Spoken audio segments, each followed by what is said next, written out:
You're watching Drakewing Gaming. Enjoy the video.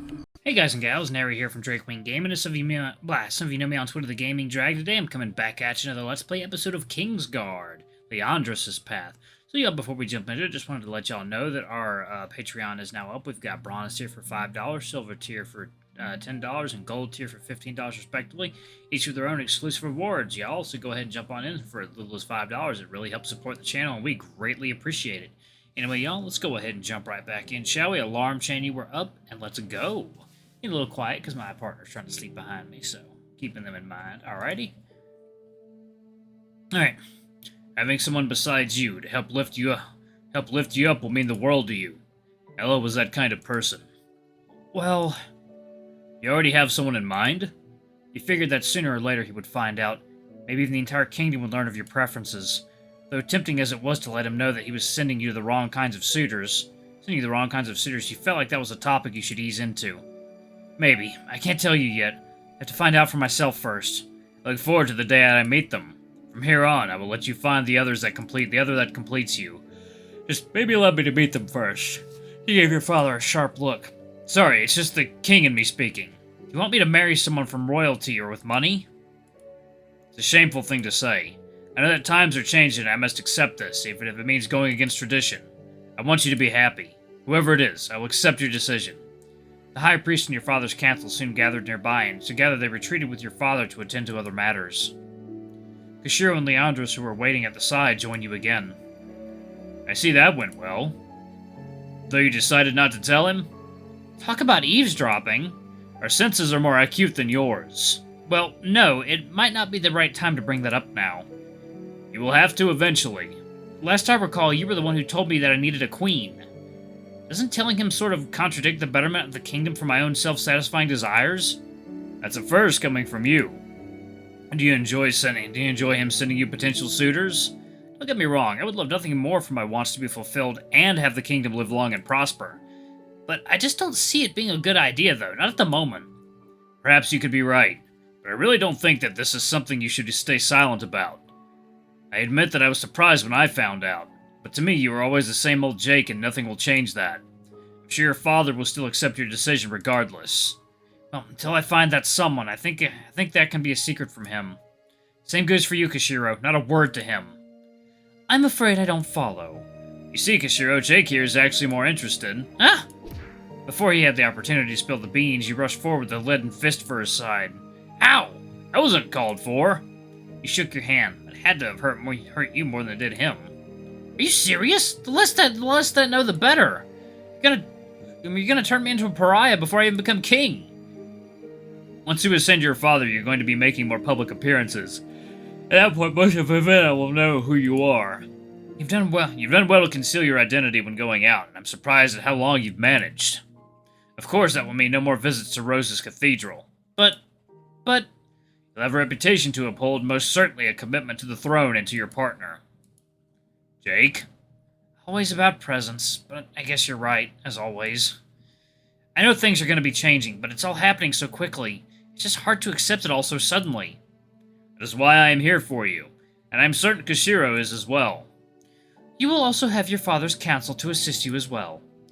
Somehow I feel like they will end up calling all the shots. I don't think they particularly care for me. And neither your father nor I will allow them to run things unchecked. It will take time for you to become accustomed to the responsibilities of being king, but you have already witnessed it firsthand. Maester Corello and even your father were the ones to teach you all that you know, and both of them are proud of how you turned out. When you are handed the reins, we all have faith that you will do just fine. Self-doubt really is a dangerous thing, isn't it? Having all you guys believe in me, it's so much pressure. But maybe I really can do it. Though you might have to put up with my own antics a little bit longer. Just so long as you don't change too much. Your stomach growled, and with that you realized just how late it was in the day. Dinner was already quickly approaching, so you left the throne room to prepare. The rest of your conversations continued over dinner. Marilyn and Esther were present along with your father. Leandros and Kashiro made the decision to join you as well. Like, water time. Okay. Though you noticed both Kashiro and Leandros hardly touched anything on their plates, you couldn't remember a more enjoyable evening. It was filled with laughter, stories, confessions, and multiple courses of good food. Even with the doom and gloom of tomorrow approaching and the hectic day you had, you wanted to enjoy this evening. You pushed aside everything else to the back of your mind to make this moment last as long as you could. It almost felt like a dream, too good to be true. So, Leandros had told me that there's supposed to be a particularly exhilarating fight coming up at the Coliseum. Yeah, Ramos is back in the city. The last time he made his appearance was over 3 years ago. Needless to say, it should be talked about for some time. He glanced over at Leandros and he simply shook his head. There's no point in hiding that you were still excited about his matches at the Coliseum. Ramos really was a great entertainer. Oh, sorry, Lyle. But there was something alluring about him too, and the fact that he was planning something special for you made it all the more worth going. It's been such a long time since I had witnessed a fight there. The citizen seems disappointed that you stopped gracing the winners. These past few years have been especially hectic. Suppose I never found or made the time. But, given the circumstances, do you think they would have even appreciated even if I had bothered to return again? Hard to say, but it wasn't just the citizens that were disappointed. Even most of the top competitors vanished once they realized they weren't fighting for a grand cause. Well, in that case, since you're such an avid attendee, how would you like to be the one to grace the winner of this next match? It had been 15 years since your father had last attended the Coliseum. The winner of the Coliseum was always given a prize, a percentage of the earnings that the Coliseum made during the match. And they would be graced by the king or queen, given some sort of medal or recognition. Stands would be packed during those times, but now barely half the stadium was filled. Ramos was the last gladiator to fill the crowd, and was really the only one who ever did. For you to grace the winner during a packed crowd would certainly make a positive statement among the populace, showing that you were one to converse with the common people as well. I guess that would be nice. You guess it would be nice? You were always so lively when it came to winning those matches. I thought you'd be more excited than that. Well, more like, really... Wait. Are you giving me permission to go? I've sheltered you for far too long. Life is short, and it's the least I could do after all those years of bad blood between us. And if that means that I have to open your cage and, expose you to the dangers of the world, just promise me that you'll be safe. Of course! How do you think I've managed to roam the streets even when you told me not to? True, I haven't been too successful in stopping you before. Just be careful. I worry when you leave without a word. The thought of you being kidnapped or worse. Kidnapped? Come on, it's not like I'm a kid anymore. I can take care of myself. I can still worry. Well, Leandros will be around too, and if not, I'm fairly confident in my own self-defense skills. Not a lot of people in this city even know who I really am, to be honest. Well, that has helped me get around before. It also means that people will have a hard time trusting me. They should at least know who will be their new king, right? It might help with my image to show up to such a common event. Just don't plan anything too reckless. With each passing minute, you felt closer and closer to your father. He told you stories of his youth as a prince, his adventures in the streets, when he got in trouble, even how he would occasionally skip out on Meister Corello's teachings to secretly meet with your mother. There was one question that you had been meaning to ask him. It was about her. Apart from her name, there was little more than you knew about her. She liked roses and fruits, evident by how many were planted in the garden. To be brutally honest, you had over 1,000 questions to ask him, but the current mood of the dining hall was so uplifting. The thought of it being ruined because over a bad comment made you refrain, despite your burning curiosity. There'd be plenty of opportunities to bring it up. The relationship between you and your father seemed impossible to fix before today. Yet after your talk, it gave you hope that he would open up to you more. The hour dragged on, and the sunset cast a sleepy but beautiful orange glow over the kingdom. One second, y'all. It is water time.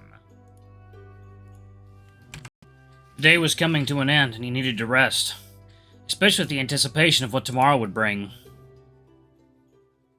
Alrighty. Don't delay. You must hurry. We cannot wait any longer. How far? Far away. Just keep moving. Be safe, both of you. Oh, both of you. Interesting. God, that room is too lavish. My God, it's like just garish as hell. The sun once again wormed its way into your room and you awoke with a loud yawn. It was a miracle you managed to fall asleep with everything that happened yesterday in the anticipation of what today would bring. So, today is the day. Weeks, months, years of planning just for a simple ceremony that wouldn't last longer than a few minutes. You still had several hours before it was time for the coronation. At noon, nobles and your family that had traveled from afar would gather together in the throne room. And once the ceremony was complete, you would be officially recognized as the king. Or next in line, at least. Even as you washed and prepared for the day, you couldn't remove the anticipation that was building up inside you.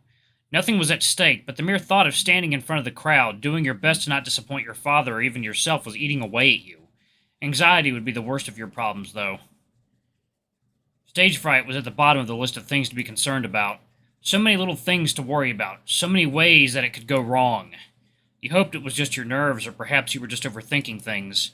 Your father talked about blocking off a few of the entrances as a precaution to the supposed assassination, and although you noticed far more guards wandering the halls, even they seemed more tense than usual. You took a quick moment to pray for all to be well, something you hadn't done in ages. Before you headed out to go get something to eat, you looked at your bedside where your crown was. You placed it over your head and slightly admired yourself in the mirror. Yep, still doesn't look that good on me. Father would want me to wear it though, at least during the coronation. I suppose I could humor him for a day. Your eyes wandered and settled on the blade you received, currently resting on the bench at the foot of your bed. Without thinking, you picked it up and tied it around your waist. You hoped it would simply be a decoration to your attire. A few deep breaths later, you left the room. Leandros was waiting just outside. Whether he had been waiting the entire time or just arrived, it was a heartwarming act. Just the simple and small things in life is what makes each day worth getting up. He gave a quick bow and you nodded. Good morning, Your Highness. Good morning to you as well. What? I see you're wearing your crown. I don't particularly like it, though Father might get a kick out of me wearing it, though. That crown belongs to you and only you. No others can don it. Wear it with pride. It kind of digs into my head, so I would say it's the one that is wearing me. The path of wealth and beauty is paved with hot coals. What a pain. Well, I think that crown suits you rather well, and you should wear it more often. Just let me know when you see a little blood running down my face. Won't want to ruin this visage. Heh, will do. I see you have another piece of your attire as well. Leandros pointed to your side. You patted at your blade. A birthday present for Marilyn and Esther. They picked it up during their travel through Farhoran. Do you mind? No, not at all. He took the blade from your side and handed it to Leandros. He carefully eyed the sheath and ran his hands along the entirety of it. Truly magnificent. Wait till you see the blade itself. Leandros removed the sheath and it shimmered just as brightly in the hall.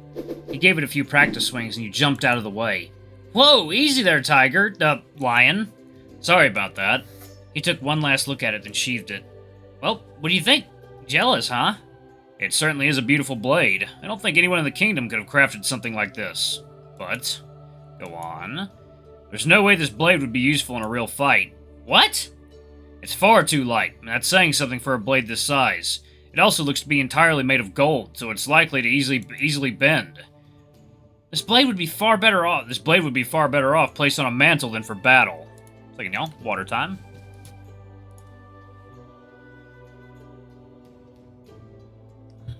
Alright. He handed you the blade back and you snatched it back. Even though you had asked him, you were so disappointed to hear his appraisal. What do you know about blades, anyway? Just giving you my opinion. I won't deny that it is a miraculous find, though. Just don't expect that thing to offer much protection if your life counted on it. Well, it's better than nothing if you and Father never let me have a blade. Then perhaps you best keep that hidden from him, then. I won't take it away, but I can't say the same about him. I'd like to see him try. So, now that you're done inspecting me, what are you doing up here? You hardly ever meet me in my room. I just felt that it would be imperative for me to accompany you today. That is, if you don't mind. You getting in trouble? You keep me from getting in trouble? So long as you aren't planning anything, I won't need to worry. Like what? Like if you have your own agenda about how to address the assassination. I shouldn't need to remind you that we have that entirely handled.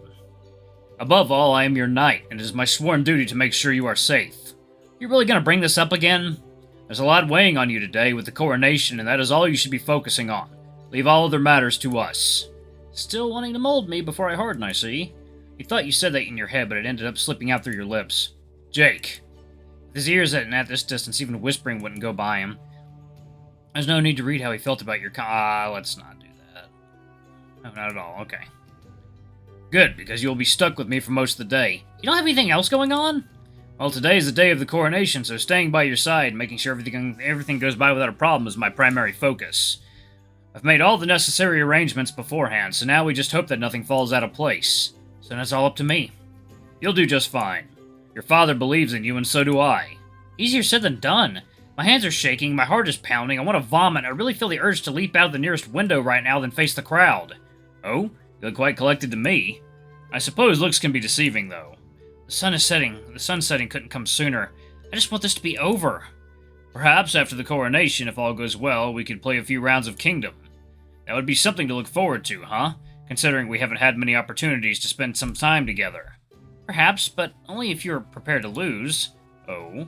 So you're terrified of facing a few limp-armed high collars, but you can still speak to me in such a cocky tone? Alright, y'all, I'm gonna go ahead and pause it right there. Thank y'all so much for watching. Don't forget to like, comment, subscribe, ring that notification bell. Leave a super thanks or tip if you can, it always helps.